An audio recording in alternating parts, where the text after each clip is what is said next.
चाहे वार्ड की खिड़की खुली हो या बंद। रिक्शे की आवाज़ मरीजों और अस्पताल इंतजामिया के लिए मसला बनी हुई है।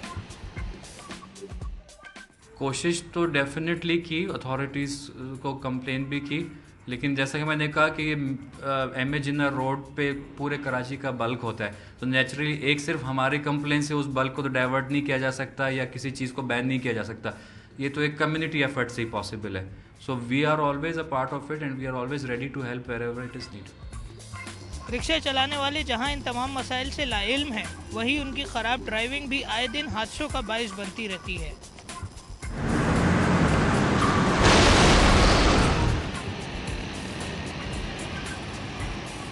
ट्रैफिक कवानीन के बारे में भी रिक्शा ड्राइवर को कोई काबिल जिक्र मालूमात हासिल नहीं। और आपने ब्रेक लगानी है तो किस साइड पे ब्रेक लगाएंगे? जिस साइड पे चलेंगे उसी साइड पे लगाएंगे, सीधे हाथ से, यहाँ से जाते हुए सीधे हाथ पे। और अगर आप जा रहे हो आगे गाड़ी आपने ओवरटेक करना है तो हम सीधे हाथ से ओवरटेक करेंगे। ओवरटेक किस साइड से करूँगा? आगे गाड़ी जा रही है तो जा रहे, मैंने सीधी साइड से रास्ता लेना है। सीधी साइड से लोगे, उल्टी से नहीं लोगे? उल्टी से, अगर उल्टी से रास्ता है तो उल्टी साइड पे ले लूँगा। ये एक तल्ख हकीकत है कि आजकल रिक्शे में मीटर होते ही नहीं। शोर इतना होता है कि मुर्दा भी कब्र से जाग जाए और धुआं इतना कि सांस लेना मुहाल हो जाता है। मगर कानून इन तमाम हकीकतों से चश्म पोशी करता दिखाई देता है। चालान तो हम कर रहे हैं, जैसे मैंने अर्ज़ की कि 12,000 के करीब हमने चालान किए हैं। हाँ, हम उसको बहुत ज़ोरदार तरीके से, you see there so many things in that again involve होती हैं। अब जब हमने ये स्मोक के हवाले से काफ़ी रिक्शे बंद किए, इम्पाउंड किए, तो you see it's very miserable. वो उनका वो day to day it's their earning, you see. अब 3 दिन अगर रिक्शा बंद हो जाता है तो उसके घर में चूल्हा बंद हो जाता है, तो दैट सॉर्ट ऑफ, तो we have a soft corner in a sense.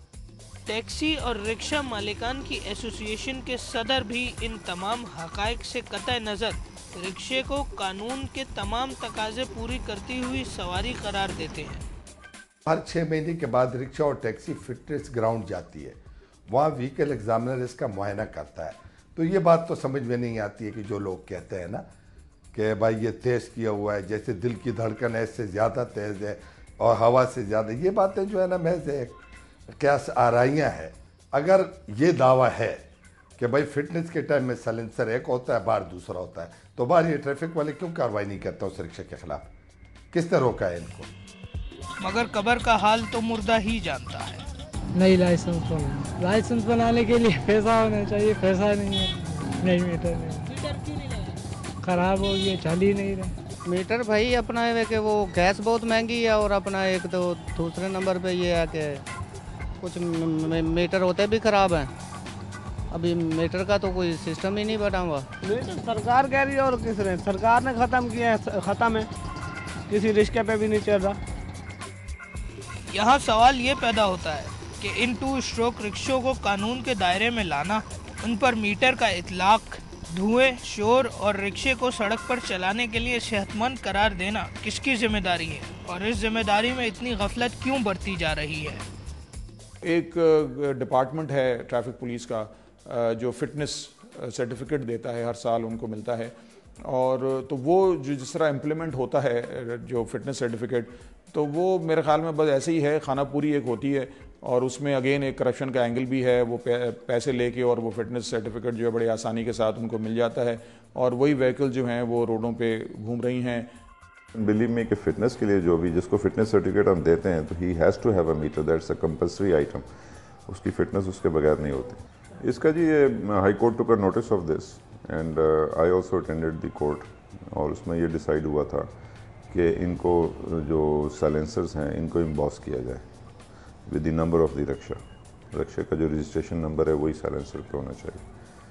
तो that was the orders of the high court. लेकिन बात यह है कि इस पर अमल करना था ट्रांसपोर्ट अथॉरिटी ने। हमने वही कन्वे किया उनको इन राइटिंग कि जी this is the observation of the court और इस पर आप करें। यहाँ ये बात भी काबिल गौर है कि सिंध हाई कोर्ट और सुप्रीम कोर्ट 1996, 2003 और 2007 में 2 स्ट्रोक रिक्शों पर पाबंदी लगा चुकी है।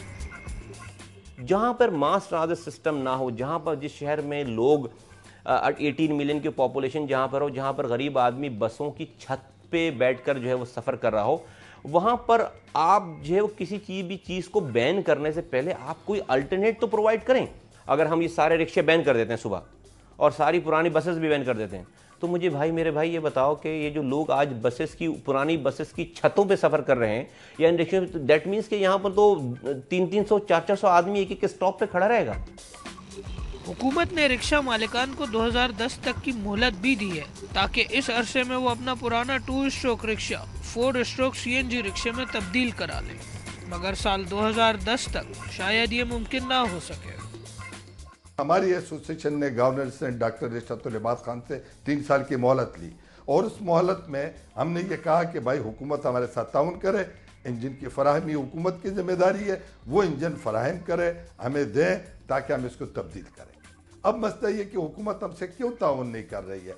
बारहा हमने लिखा है मिनिस्ट्री को, बारहा हमने सेक्रेटरी ट्रांसपोर्ट को लिखा है, गवर्नर साहब से सिलसिले में हमारे बेतहाशा मुलाकातें हुई हैं और इस तरफ उनकी राय मौजूद कराई है कि 18 महीने रह गया। हम खुद चाहते हैं कि शहर से आलूदगी ख़त्म हो, शोर ख़त्म हो, उसके लिए हमने मॉडल रिक्शा पेश कर दिया। अब अगर हुकूमत ताउन नहीं कर रही है या हमें इंजन फराहम नहीं कर रही है या हमें इंजन के लिए पैसे नहीं दे रहे, तो ये हुकूमत की ज़्यादती है। ये मौजूदा और पिछली हुकूमतों की बेदिली से की गई कोशिशों का नतीजा है कि आज भी ये 2 स्ट्रोक रिक्शे शहर का सुकून बर्बाद करते नजर आते हैं।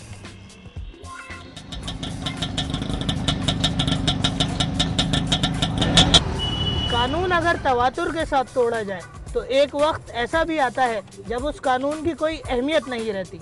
इसी को लाकानूनियत कहते हैं। रिक्शे भी उसी जुमरे में आते हैं कि जिनकी जानिब से कानून की खिलाफ वर्जी गोया रोज़मर्रा की ज़िंदगी का हिस्सा बन गई है। अगर हम सेहत और सुकून के इन दुश्मनों से जान नहीं छुड़ा सकते तो कम से कम इनको कानून के दायरे में तो लाया जा सकता है। हसाम खान, समा, कराची।